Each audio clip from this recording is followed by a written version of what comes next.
Hey there, everyone. Thanks for tuning in to this episode of Bon Score Sports Medicine's virtual sports program. Today, we are going to be discussing the importance of communication between the athletic trainer, the administration, and the coaching staff within our schools. Just a little bit about myself. I'm Andrew Chandler. I'm currently the head athletic trainer at Lakeland High School in Suffolk. I'm contracted through Bon Secours, and prior to being at Lakeland High School, I did work in the Hampton Roads area. Likewise, we have a special guest here who's also joining in on this recording.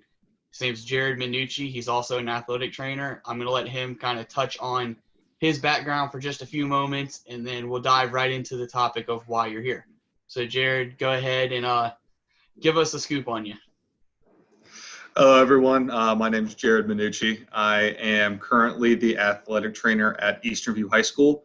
And in addition to that, I also teach sports medicine 1 and 2, which is sort of an introductory to athletic training as a career and some hands-on skills. Before I was here, I worked in the Richmond area for a hospital doing high school outreach athletic training. And then before that, I got my undergrad degree at Longwood University in athletic training, and then my master's through California University of Pennsylvania in exercise science performance enhancement. Awesome. Yeah. I mean, it's good to touch on that because that's where Jared and I met. We both went to Longwood, and we've been in touch ever since then. So it's cool to kind of keep your roots true and everything. So into the discussion of why we're in this meeting. So why is direct communication important? Me personally, I think this statement kind of sums it up. Is proper communication allows all parties that are involved with athletics or an athletics program to be on the same page, and it allows each party to thrive. So, Jared, I'm sure that you could agree with that wholeheartedly, seeing that you're a teacher and an athletic trainer. So communication is good all around. So the best way to kind of dive into this is with a scenario. And so, Jared, I'm going to give you this scenario, and you just kind of talk me through what you would do in this situation, and we'll go open that discussion up. So, scenario is you are working at a high school, and there are multiple events occurring: field hockey, baseball, and volleyball specifically. So, an injury occurs that's inside at the volleyball court, but no one has relayed the message to you, as there's no cell reception, none of that. And in your opinion, what is the best way that this situation could have been avoided for future times? So this one's sort of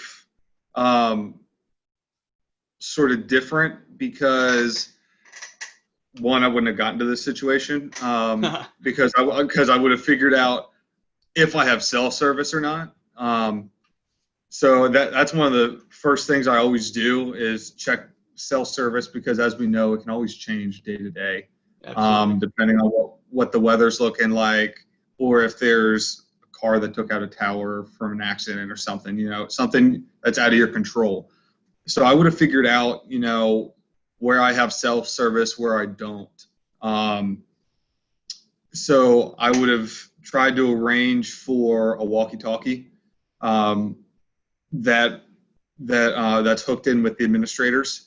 Thankfully here we always have administrators at every event. So even if there is that breakdown of cell service, the radios are always in communication, and I'm always around an administrator. So we always have that line of communication as well. So thankfully that's how we handle it. But I definitely would have avoided that situation because I would have figured out that I don't have cell service. Right.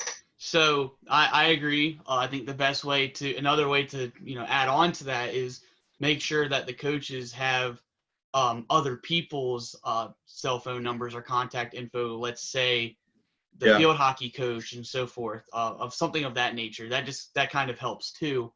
And again, the walkie-talkie idea is great as well.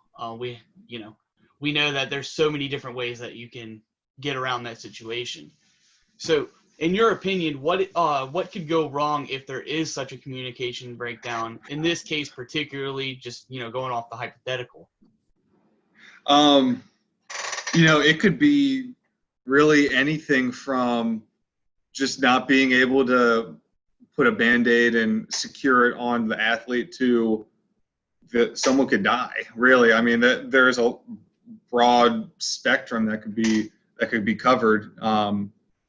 And I hate to be that guy, but yeah, someone could die, and I just not even know about it, and not even know that there's an emergency until I see an ambulance roll in, coming through the property. So it's always really important to stay in communication, so that you know what's going on. Right. So it's funny you say that because there's a lot of gray area of what Mm-hmm. could go wrong or what couldn't go wrong. And I like the old saying, I'm sure you've heard it many a times, but I'd rather have it and not need it than to need it and not have it, sort of thing. Yep. So I think that's the best way to approach this situation. As is, there could be tons of intricacies that go into these situations, but I just think that's a good way to kind of generalize it. Yeah, having So some redundancies available, yeah, as fail safes are always good, so that we can always have a plan B and a C and a D, to get through different situations. right. Which that takes me to another scenario. That the last situation was more about, an issue with of strict communication and an injury or a situation.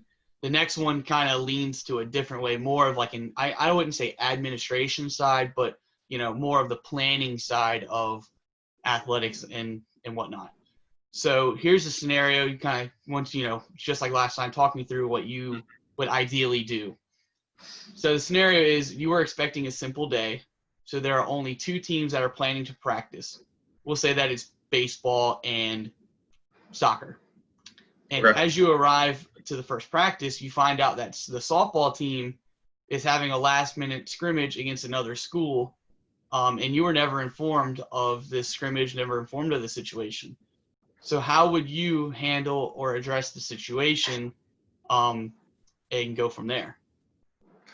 I mean, really, complaining's not going to do anything other than just take time away from setting up for the scrimmage. So I would just go through and set up everything as best as I can, as fast as I can, and sort of deal with it as it comes. And then talk to admin afterwards and sort of figure out where that breakdown was, when the decision was made, things like that. So I really just got to like do my job and like set things up, in a situation. Thankfully, I try to get my teams fairly, independent, so that if there is a situation like this, where there's a last minute scrimmage, or for whatever reason I'm sick and I'm missing a day, they know how to set everything up and they know exactly what to do. But really what it comes down to is handling the situation and then sort of debriefing afterwards and seeing how we can fix it in the future. Right. And I like how you mentioned that. So sometimes there really just is a simple miscommunication. It's not a big, broadened conspiracy in a way. It's just a simple, oh, I'm sorry, or we forgot, or it really was such a last minute thing that maybe even the administration doesn't know about it. And the coaches were the ones who just found out and so forth. If we can take that situation a little bit further.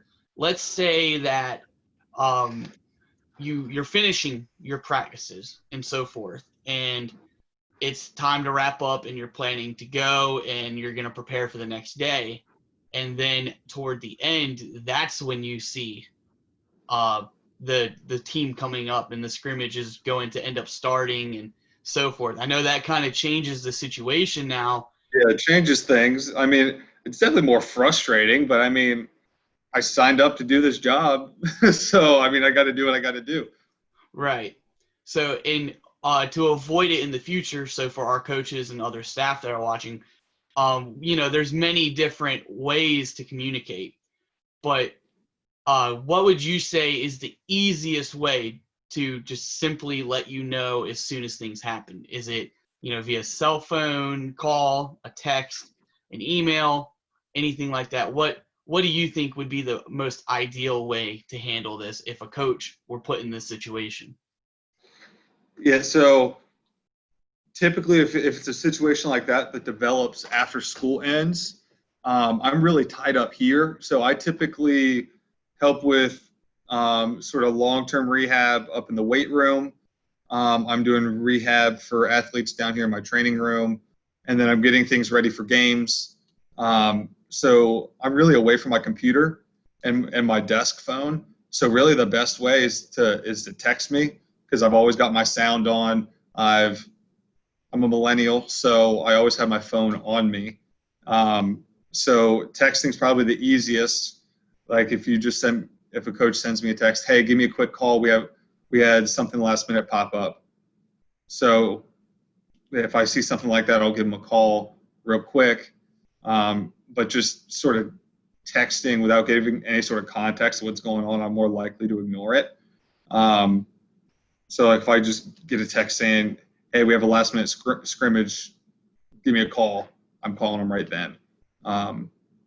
But typically phone calls is, if I'm in the middle of something, I'm not always going to get it.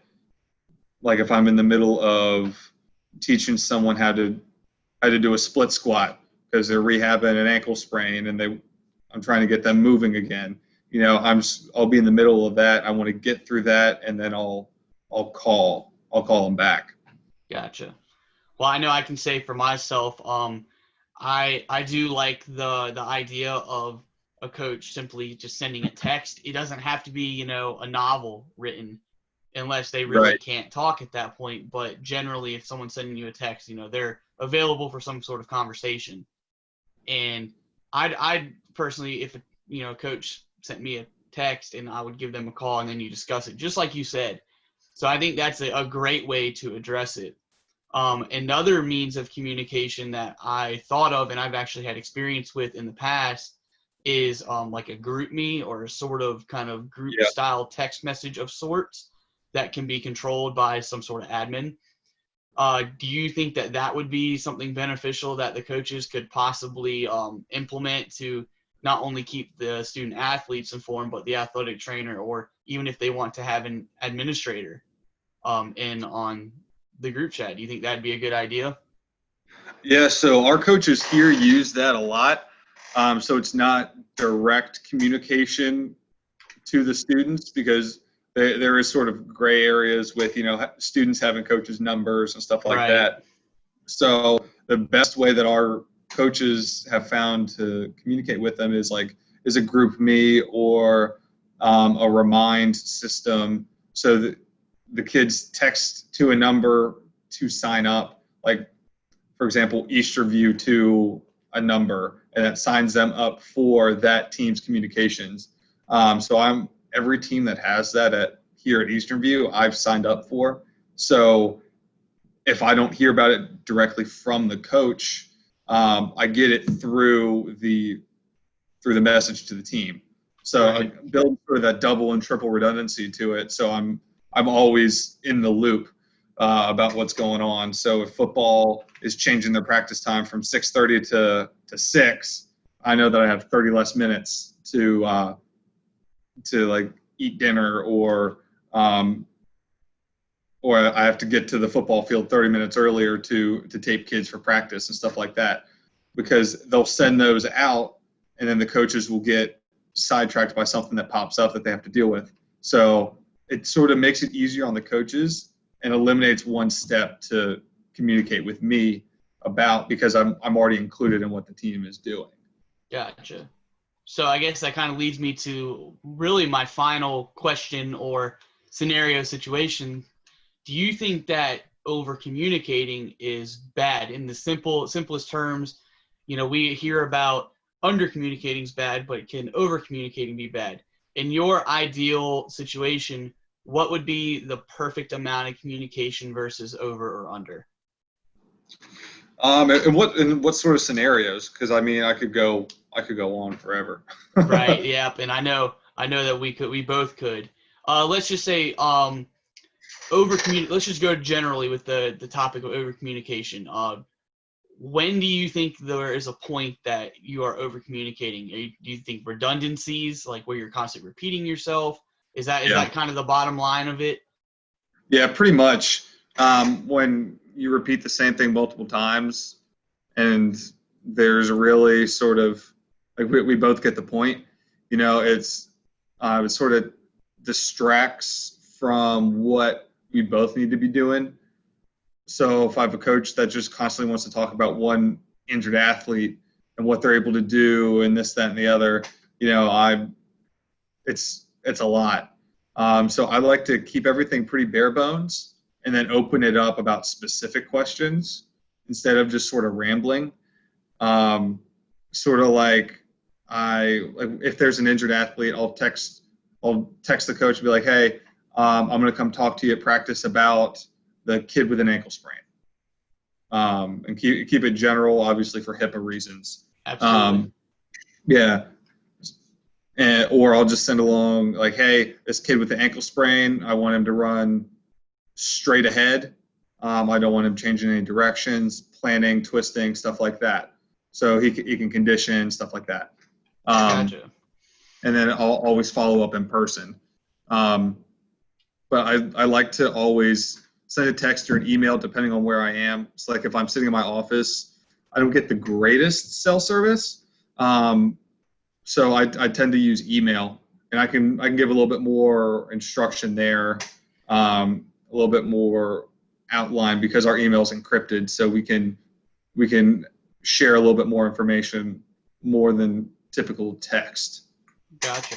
So I guess that kind of leads me to the next part, which would be under communication. I think a general blanket statement could be if you feel that there is any sort of confusion in the content of what you need to be sending. So whether it's a practice schedule or about an injured athlete or just any typical questions, if the coach feels like there is some sort of confusion or some sort of knowledge that isn't there with the athletic trainer, then that warrants some sort of communication, whether it's an email, a text, or anything of that sort. Would you agree with that statement? Yeah, definitely. Like if there's confusion, like I always put in there, hey, if you have any questions, call me. Absolutely. Yeah, so we can talk about it because obviously when we're doing emails or we're texting back and forth, there can be that communication, that like nonverbal communication that's lost, and also like tone of voice. So that also helps.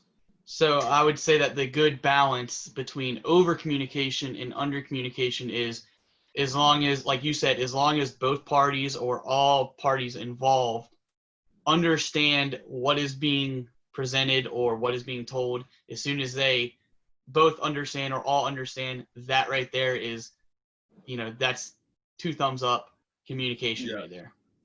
Yep. So I typically would just go, give them the bulk of the information that they need to know, and then say, hey, if you need anything, let me know. If you have any questions about this, let me know. Gotcha. So that kind of wraps up a lot of what we've been talking about. We've touched on different scenarios, why things are important between the admin, coaches, and the athletic trainer, and just going over some general, discrepancies. Do you have any final thoughts or anything that you want to just kind of touch on again for the coaches or whoever is watching this presentation, just to, if they remember anything from this presentation, what would you like for them to hear and remember? Sort of one thing that we didn't talk about was, build a rapport with your athletic trainer. And if you're an athletic trainer watching, build a rapport with your coaches. Check in with them, just stop in, just see how they're doing, seeing if they need anything. Because that definitely helps build, one, trust, but also it helps build, them feeling comfortable to go to you about, hey, I feel like this kid isn't where they need to be in terms of getting back to play. And, it really just builds trust so that we can have a more open line of communication without it feeling so professional and so guarded. So I like little check-ins would be the one thing that I recommend. Gotcha. So for instance, for the coaches watching, just a simple walking by the athletic training room and saying, hey, Andrew, or in your case, hey, Jared, how are you doing today? Stuff like that. Or hope you had a good weekend. How was your day? Yeah. Kind of, yeah. So I think that it goes both ways, like you said. We need to, as athletic trainers, do the same thing. You never know what a simple act of kindness can do for someone's day. And I think that's somewhat of the general blanket statement that could be used across communication if we both Yeah, get down to the nitty gritty of it. yeah. Essentially, just because you're at work doesn't mean you don't have to be a good person. Still like be nice and like check in with people because that goes a long way. I've definitely noticed that along my growth as an athletic trainer. Sort of getting to know the coaches, just periodically checking in and be like, hey, is there anything changing? Like, how's life? Stuff like that. Gotcha. So that's exactly what I would have said too. So just kind of wrap this up, Jared. I wanted to say thank you for coming on here and taking time out of your busy day as an online teacher now and also an athletic trainer, and us getting back into the swing of things soon to come. So again, I really do appreciate you getting on here. Thanks, man. Thanks for the opportunity. I hope I was able to help some people out. Yeah, I believe that it's all been great information presented to the coaches and everyone who are watching this. Just wanted to say thank you for watching this episode of Bon Secours Sports Medicine's virtual sports program. If you could please fill out the survey, let us know how we did. That would be great and much appreciated. Hope you all have a great day.